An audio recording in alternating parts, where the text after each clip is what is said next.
Hello students, this is a quick revision of the grammar topics of second semester for your examination. Examination perspective నుంచి నేను క్విక్గా మీకు important grammar topics explain చేసుకొని వెళ్తాను. ఎందుకంటే చాలామంది ఫోన్ చేస్తున్నారు, మేడం అది ఎక్స్ప్లెయిన్ చేస్తారా ఇది ఎక్స్ప్లెయిన్ చేస్తారా అని అడుగుతున్నారు. So I thought this is better for you and I will be there in Zoom class at 12 o'clock. Okay, so దీంట్లో ఫస్ట్ టాపిక్ ఇక్కడ యాడ్జెక్టివ్స్ అని ఇచ్చాను. యాడ్జెక్టివ్స్లో you have 3 types. Adjectives are actually words used to describe a noun or pronoun. Nouns గురించి లేదంటే pronouns గురించి ఎక్కువ చెప్పడానికి use చేస్తున్న వర్డ్స్కి adjectives అని చెప్తాం. సో ఈ adjectives different type lo untadi. We are not going to details of that. We'll quickly look at the exercises because we have already discussed this earlier in class. Ee exercises chudam. Our first exercise chudandi, present participle, ing form and past participle. So adjectives can be present and past participle. Ee present participle ante dani structure ela untadi, ing form lo untadi. Past participle ante ela untadi, ed form lo untadi. Okay, so ఇక్కడ సెంటెన్స్ని బట్టి you have to fill with the correct participle form. ప్రెసెంటా పాస్టా అనేది మీరు చూసుకొని కరెక్ట్గా fill చేయాలి.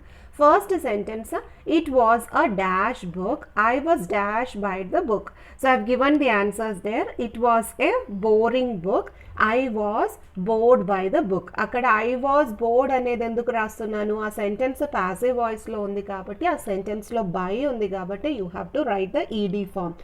And next sentence lo you can obviously write the ing form. Next, this film is frightening, I was frightened while watching it. So akkada is అని వచ్చింది కాబట్టి మనకు అది present అనేది తెలుసు, అక్కడ present participle యూజ్ చేయాలా. ఇంకో నెక్స్ట్ సెంటెన్స్లో పాస్ట్ పార్టిసిపల్ యూజ్ చేస్తే సరిపోతుంది. Third one, I felt annoyed after I ran into him. అక్కడ నేను ఎందుకు annoyed అని రాశాను అంటే felt, annoyed అనే వర్డ్ ముందున్న వర్బ్ ఏ ఫామ్లో ఉంది, పాస్ట్ టెన్స్ ఫామ్లో ఉంది. So you have to add the past participle. I felt annoyed after I ran into him. The man is very annoying. Next, it is an interesting topic. Is అనేది ఏంటి, present tense. So you have to use present participle. It is an interesting topic. I am interested in learning more about it. Next one, I am tired because I have had a tiring day. So depending upon the situation, depending upon the sentence, you have to fill in with the correct ed form లేదంటే ing form. అది చదువుకుంటున్నప్పుడు మీకు because you have a background you will understand అక్కడ ed form రాయాలా లేదంటే ing form రాయాలా అనేది. అది specific rules follow అయితే it will not B correct in all the sentences. Next, I was amused by the article. Was అక్కడ past tense ఉంది కాబట్టి amused అనేది రాయాలి. And it was an amusing article. This is the most fascinating story I have read. So అక్కడ most fascinating అనేది ఏంటి, superlative degree, అదే degrees of కంపారిజన్లో వస్తుంది. నెక్స్ట్ బి సెక్షన్ చూడండి, బి సెక్షన్లో ఏముంది, degrees of comparison. Degrees of కంపారిజన్లో 3 degrees ఉంది, పాజిటివ్, కంపారిటివ్, సూపర్లేటివ్. దీంట్లో మీకు కంపారిటివ్ అండ్ సూపర్లేటివ్ నేర్చుకోవడానికి ఉంటుంది. కంపారిటివ్ అంటే ఏంటి, 2 things కంపేర్ చేస్తున్నారు. కంపేర్ చేస్తున్నప్పుడు మనం ఏ ఫామ్ యూజ్ చేయాలా, ఐదర్ ఈఆర్ ఫామ్ యూజ్ చేయాలా లేదంటే మోర్ అనేది యాడ్ చేయాలా. ఇంకా కొన్ని వర్డ్స్ అలా కాకుండా కూడా డిఫరెంట్ ఉంటుంది. గుడ్ అనే పాజిటివ్ ఫామ్ ఇస్తే కంపారిటివ్ ఫామ్లో మనం ఏం రాయాలా, బెటర్ అనేది రాయాలా. బ్యాడ్ అనిస్తే వర్స్ అని రాయాలా. ఓకే, సో ఈ సెంటెన్స్ మీరు క్విక్గా ఐడెంటిఫై, కంపారిటివ్ ఫామ్లో ఉందా లేదంటే సూపర్లేటివ్ ఫామ్లో ఉందా అనేది క్విక్గా ఐడెంటిఫై చేయడానికి దెర్ ఇస్ అ ట్రిక్. సెంటెన్స్లో దాన్ ఉంటే, THAN దాన్ ఉంటే you can identify it as comparative. సెంటెన్స్లో మీకు ఇచ్చే డాష్ ముందు ద అని ఉంటే ఏం రాయాలా, అక్కడ సూపర్లేటివ్ ఫామ్ రాయాలా. ఓకే, సో నేను ఒక 5 sentences నేను చదువుకుంటాను, మిగతాది మీకు తప్పకుండా అర్థమవుతుంది. And I have given the answers also there. First sentence, your pencil is longer than mine. Longer అనేది ఏంటి, కంపారిటివ్ డిగ్రీ. దాన్ అనే వర్డ్ వచ్చింది కాబట్టి కంపారిటివ్ ఫామ్ మనం యూజ్ చేయాలి. లాంగ్ది కంపారిటివ్ ఫామ్ యూజ్ చేయాలి. The flower is more beautiful than its picture. మళ్ళీ బ్యూటిఫుల్ అనే పాజిటివ్ ఫామ్ ఇచ్చారు మీకు, ఇంకా సెంటెన్స్లో దాన్ అనేది ఉంది కాబట్టి you have to write the comparative form of beautiful, that is more beautiful. Third one, your pencil is the longest in the box. So ఈ సెంటెన్స్లో మనం ఏం చూసుకోవాలా, ద అని ఉంది కాబట్టి what will you write, longest అనేది పెట్టుకోవాలి. లాంగ్ ది సూపర్లేటివ్ ఫామ్ కదా లాంగెస్ట్ అనేది. Fourth one, the flower is the dash in my garden, most beautiful in my garden. Non-smokers live dash than smokers, longer than smokers. Now in B section, you look at sentence 10. I am the fastest runner in my school, but my sister can run faster than me. It is very clear కదా, the ఉన్న చోట మీరు superlative form పెట్టుకోవాలా, దాన్ ఉన్న చోట ఏం పెట్టుకోవాలా, comparative form పెట్టుకోవాలి. 11th, not only is her handwriting better now, it is in fact the best in the class. ఇక్కడ దాన్ అనేది ఇయ్యలేదు కానీ ద అని ఇచ్చారు. సో ద దగ్గర you have to put superlative degree and obviously the next one will be in comparative degree. That is the format in which we will be getting in our exam. Next, quantifiers. Quantifiers అంటే quantity చూపించడానికి use చేస్తున్న words. ఇప్పుడు వరకు మనం quality గురించి discuss చేశాము. ఇప్పుడు quantifiers అంటే numbers, quantity. There isn't dash sugar in the pot. Sugar is uncountable noun kabatti we have to write much అనేది. She has very few options left. Few అనేది ఎందుకు రాస్తున్నాను, ఆప్షన్స్ చాలా తక్కువ అని చెప్పడానికి ఫ్యూ అనేది రాస్తున్నాను. Next, he brought dash food with him, some food with him. I have less faith in God. Fourth one, people by fewer news papers these days. Do you have any further plans, ఇంకేమైనా plans ఉన్నాయా అని అడగడానికి further plans అనేది. Farther అంటే ఏంటి, దూరం చూపించడానికి, చాలా దూరం అనేది చూపించడానికి ఫార్దర్ అనే వర్డ్ యూజ్ చేస్తారు. FARTHER, it is father. Okay, I ran pretty far yesterday but I ran even farther today. ఇంకా దూరం పరిగెత్తుకొని పోయాను. Of the two shirts I prefer the dash. Later అంటే ఏంటి, LATER, లేటర్ అంటే తర్వాత. LATTR లాటర్ అంటే మీకు 2 ఆబ్జెక్ట్స్ ఇచ్చారు, దాంట్లో లాస్ట్ ఆబ్జెక్ట్ గురించి మెన్షన్ చేస్తున్నారు అంటే లాటర్ అనేది రాయాలి. Okay, so will go to articles. ఆర్టికల్స్లో you will have to fill in the blank with the definite article the or indefinite articles a, an.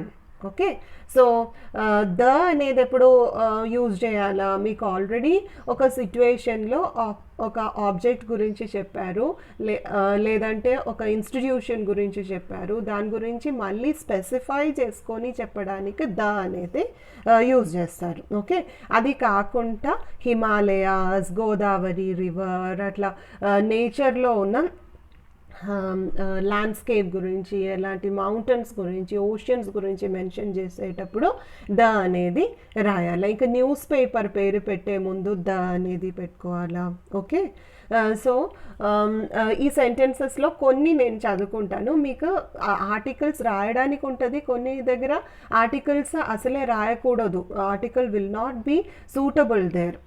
మనం ఏ యాన్ ఎప్పుడు వాడుకుంటాను, దాని పక్కన ఉన్న ఆబ్జెక్ట్ ఏంటి, సింగులర్ అయితే మాత్రమే వాడుకోవాలి. Okay, if it is plural we shouldn't write a or an before that. ఒక్క అనేది మీనింగ్ అవుతుంది కదా, అందుకే. First one, he is a teacher, she has a 1 rupee coin. అక్కడ అ అనేది ఎందుకు రాస్తున్నాను, 1 అనేది it is a vowel letter, కానీ మనం ప్రొనౌన్స్ చేసేటప్పుడు సౌండ్ ఎలా వస్తుంది, కాన్సనెంట్ సౌండ్ వ అనేది వస్తుంది. So we have to look at the sound and not the letter. Okay, ఇక్కడ కాన్సనెంట్ సౌండ్ ఉంది కాబట్టి మనం ఏం రాయాలా, అ అనేది రాయాలి. Next one, he is dash engineer, he is an engineer. ఎందుకంటే అక్కడ ఏ అనేది ఏంటి, vowel sound. He is an actor, ఆ అనేది ఏంటి, it is a vowel sound. He was late by an hour. Hour అని ప్రొనౌన్స్ చేయరు కదా, it is silent there. So with sound is coming there, ఆ అనే సౌండ్ వావల్ సౌండ్ వస్తుంది కాబట్టి యాన్ అనేది రాయాలి. సో వావల్ సౌండ్స్ ఉంటే యాన్ అనేది రాయాలా, ఇంకా కాన్సనెంట్ సౌండ్స్ ఉంటే అ అనేది రాయాలి. ఇంకే you look at the sentence, seventh sentence, I have a pen, the pen is blue in color. So I am specifically talking about the pen that I have. నా దగ్గర ఉన్న pen గురించి నేను స్పెసిఫిక్గా మాట్లాడుతున్నందుకు ద అనేది పెట్టుకోవాలి. అట్లనే GDC Chevella, I study in GDC Chevella, మళ్ళీ నేను ఆ సెంటెన్స్లో కాలేజ్ అని ఏ కాలేజ్ గురించి చెప్తున్నాను, మన కాలేజ్ గురించి కాబట్టి ద అనేది పెట్టుకోవాలి. Okay, 9th one, I need to cross the Godavari river. ఇంకా ఇక్కడ కొన్ని సెంటెన్సెస్లో చూడండి 12, 13, 14 అక్కడ మనం ఏ లేదంటే యాన్, ద అనేది కూడా రాయకూడదు, అందుకే I have left it empty. Okay, humble beginnings, it is not singular. Okay, so we don't have to write an article there. Now we'll go to adverbs. Adverbs ante words that are used to modify a verb. ఇంకా adverb mostly will be ending in ly. మీరు ఎగ్జామ్కి ఇట్లా tips అన్నట్టు మీకు ఇచ్చిన వర్డ్తో పాటు maximum ప్లేసెస్లో LY రాస్తే కరెక్ట్ అవుతుంది, కానీ there are places where L Y will not work. Okay, I will tell you the examples. First sentence, the old man walks slowly. Slow అనే వర్డ్ ఇచ్చారు కాబట్టి యాడ్వర్బ్ ఫామ్ ఎలా రాయాలా, స్లోలీ అనేది రాయాలి. Second one, come quickly before it finishes. మనకు బ్రాకెట్లో ఏ వర్డ్ ఇచ్చారు, క్విక్ అనేది ఇచ్చారు. సో డాష్లో what are we filling with quickly అనే వర్డ్తో ఫిల్ చేస్తున్నాను. ఓకే, దీంట్లో కొన్ని వర్డ్స్ డిఫరెంట్గా ఉంటుంది. ఫర్ ఎగ్జాంపుల్ మీకు ఎర్లీ అనేది ఇస్తే మీరు మళ్ళీ ఎల్వై రాయడానికి అవసరం లేదు, ఎర్లీ అనేదే రాయాలి. ఇంకా గుడ్ ఇస్తే గుడ్లీ అని రాయకూడదు. What you have to right, you have to right well. అట్లా హార్డ్ అనేది సిచ్యువేషన్ని బట్టి హార్డ్లీ అని రాస్తే ఇంకా మీనింగే మళ్ళీ డిఫరెంట్ అయిపోతుంది. So what you have to right hard. My sister worked hard. Fastly అని చెప్పరు, it is wrong. So what you have to right fast అనేది. హైలీ అనేది ఆ సిచ్యువేషన్లో has some other meaning, get some other meaning. So you have to right high. That is sentence number 10. The plane flew high. Okay, so you read the rest of the sentence. You can understand it on your own. Now we can go to non-finite verbs. Non-finite verbs లో 3 types of verbs identify చేయాలా.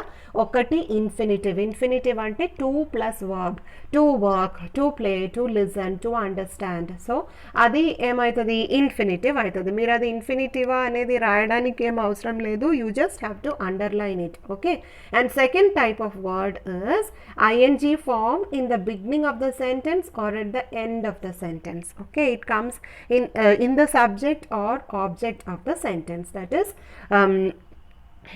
gerund aitadi. Okay, we'll discuss it when we read these examples. Then you have present and past participles. Present participle, past participle mana first lone cheppanu. ing form should be there in the middle. Then ed form also mostly in the middle of the sentence. That is present and past participle. So first one enti, he gave me a pen to write with. Deentlo to write anedi emaitadi, infinitive aitadi. Infinitive is a non-finite verb. So exam ki you don't have to write infinitive anedi, just underline cheyadaniki chepte underline cheste saripotadi. Next, it was a nice sight to see. To see anedi enti, it is a non-finite verb, it is an infinitive. Look at sentence number 4. Barking dogs do not bite. అక్కడ barking అనేది ఏంటి, sentence స్టార్టింగ్లో ing form వచ్చింది కాబట్టి అది gerund. Fifth sentence, she was wearing a designer outfit. Wearing anedi comes in the middle of the sentence and that is why it is a participle. I had my car polished. ed form ante past participle. So you can read the rest of the sentence. You just have to identify the non-finite verb. So just read the sentence. I have already underlined the non-finite verbs for you. So try to understand. Simile ante enti, compare cheyadaniki use చేస్తున్న వర్డ్స్కి simile అని చెప్తారు. So simile ఆ సెంటెన్స్లో simile ఉందా అనేది మీరు ఎలా identify చేయాలా? You have to see if there is these three words ఉంటే సిమిలీ అనేది చెప్పవచ్చు. ఏమేం వర్డ్స్ ఆ సెంటెన్స్లో? యాజ్, ఏఎస్, యాజ్ అనేది ఉండాలా, ఎల్ఐకే, ఈ లైక్ అనేది ఉండాలా, ఇంకా ఏంటి, సో అనేది ఉండాలి. ఓకే, సో ఈ త్రీ ఉంటే you can readily say that the sentences have simile in it. So first one, her hair is as black as coal. So how's her hair? It is very black. అది చెప్పడానికి దేంతో compare చేస్తున్నారు? బొగ్గుతో compare చేస్తున్నారు, కోల్తో compare చేస్తున్నారు. It is as black as coal. So as black as coal అనేది ఏంటి? Simile. Next one, she is as brave as a lion. It is also a simile. Her eyes sparkled like diamonds. Eyes ఎలా ఉంది? Diamond ఎలా ఉంది. So they are comparing with the word like. Okay, so next sentence you can do on your own, even the remaining sentences. Metaphor ante metaphor kuda comparison here metaphor anedi ichanu kada, metaphor anedi kuda comparison, but you will not have like, as, so in that. Okay, డైరెక్ట్గా compare చేసేస్తారు. So మీకు ఇచ్చిన సెంటెన్స్లో like, so అలాంటిది లేదంటే metaphor అని అనుకోవచ్చు. Compare చేస్తున్నారు అంటే the city is a concrete jungle. City concrete jungle అలా ఉంది, కానీ అలా అని చెప్పడానికి లైక్ లేదంటే యాజ్ అనే వర్డ్ వాడుకోలేదు. Next, her words were poison. ఆమె వర్డ్స్ పాయిజన్ అలా ఉంది, కానీ లైక్ అనేది చెప్పట్లేదు, ఈస్ లైక్ పాయిజన్ అని చెప్పట్లేదు, is her words were poison అని డైరెక్ట్లీ చెప్తున్నారు. So it is a metaphor. All the world is a stage. World అనేది ఒక నాటకం అలాంటిది అని చెప్తున్నారు. సో లైక్ అనే వర్డ్ లేదు కాబట్టి కంపేర్ చేస్తున్నారు. So we can write it metaphor. Next one is oxymoron. Oxymoron ante you have opposite words put together. Okay, look at the first sentence. She let out a quiet scream. Quiet ante enti? Chala silent ga undi anedi. Scream ante enti? Aravadam. So silence and scream అనేది ఒకే దగ్గర వచ్చింది కాబట్టి దాన్ని oxymoron అని మనం పిలుచుకోవచ్చు. Next, the design is composed of an irregular pattern. Pattern అనేది ఏంటి? సిమిలర్ ఫామ్లో ఉండేదానికి ప్యాటర్న్ అని చెప్తాం. సో సిమిలర్ అంటే ఇట్ ఈస్ రెగ్యులర్. రెగ్యులర్కి ఆపోజిట్ ఏంటి? ఇర్రెగ్యులర్. సో ఇర్రెగ్యులర్ ప్యాటర్న్ అనేది ఆక్సిమోరాన్ అవుతుంది. Next, the room was filled with deafening silence. Deafening అంటే మనం ఇయర్ బర్స్ట్ అయిపోతుంది అలాంటి sound, and it is coming together with what? Silence అనేది. So two opposite things put together will become oxymoron. Next, hyperbole అంటే exaggeration. The suitcase weighed a ton. Suitcase చాలా బరువు ఉంది అని చెప్పడానికి waived a టన్ అని చెప్తున్నారు, కానీ యాక్చువల్ వెయిట్ చూస్తే 10 కిలో ఉంటుంది. It will not be a ton కదా. So we are exaggerating. అలాంటి ఎక్స్ప్రెషన్కి హైపర్బోలే అని అంటాం. We had to wait forever for the bus. Forever ఎవరైనా బస్ కోసం వెయిట్ చేస్తారా? లేదు, కానీ చాలాసేపు వెయిట్ చేశాము అని, వెయిట్ చేయాలా అని చెప్పడానికి ఫర్ ఎవర్ అనే ఎక్స్ప్రెషన్ యూజ్ చేస్తున్నాం. I could sleep for a year. నాకు చాలాసేపు పడుకోవాలని ఉంది, so I will sleep for long time. దానికోసం ఏం చెప్తున్నారు? I could sleep for a year. కానీ ఇయర్ ఎవరైనా పడుకుంటారా? వీఆర్ నాట్ కుంభకర్ణాస్ కదా. So we'll go to next section, that is portmanteau words. Portmanteau words అంటే you combine 2 words, 2 words add చేసి ఇంకొక వర్డ్ డిరైవ్ చేస్తున్నాం. ఆ 2 వర్డ్ యాడ్ చేసేటప్పుడు ఆ వర్డ్ది మొత్తం మనం యాడ్ చేయము, కానీ ఆ వర్డ్ది పార్ట్ మాత్రం యాడ్ చేస్తాము.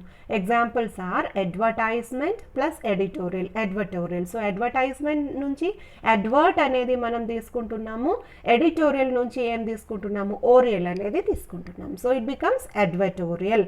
Next is biography plus picture, biopic. Education plus edutainment. So all these are very important. You will be getting questions from this and you have to attempt that if you want marks. Next, palindrome ante you will have a word which can be spelled the same from left to right are right to left. మీరు left నుంచి రైట్కి spell చేసిన, లేదంటే right నుంచి లెఫ్ట్కి spell చేసిన ఆ word same అలానే ఉంటుంది. For example MADAM, madam. What is the spelling of madam? M-A-D-A-M. Okay, so left nunchi spell chesina it is M-A-D-A-M. Right nunchi left ku spell chesina it is M-A-D-A-M. Okay. So first question, when both hands of the clock are on 12, the sun is overhead. 12 అయినప్పుడు sun is just on top of our head కదా, ఆ టైంకి మనం ఏం చెప్తాము? noon అని చెప్తాము, N-O-O-N. So from left to right it is N-O-O-N, from right to left it is N-O-O-N. A part of the body, eye అనేది ఒక palindrome కదా, E-Y-E from both the sides. A male member of the family, dad. A female member of the family, mom. Then you have smallest palindromic number greater than 9. 9 కంటే పెద్ద ఒక palindromic number చెప్పాలి. Immediate palindromic number is 11. Next I think you can understand kada, I don't have to explain. These spellings, if you are interested, you can check, or else you can leave it, because you have to attempt only 4 bits from grammar. దీంతో పాటు మీకు letter writing కూడా ఉంటుంది. Formal letter writing already నేను క్లాస్లో చెప్పాను, మీకు పంపించాను కూడా format. Okay, so all the best for the exam. Study well and right well.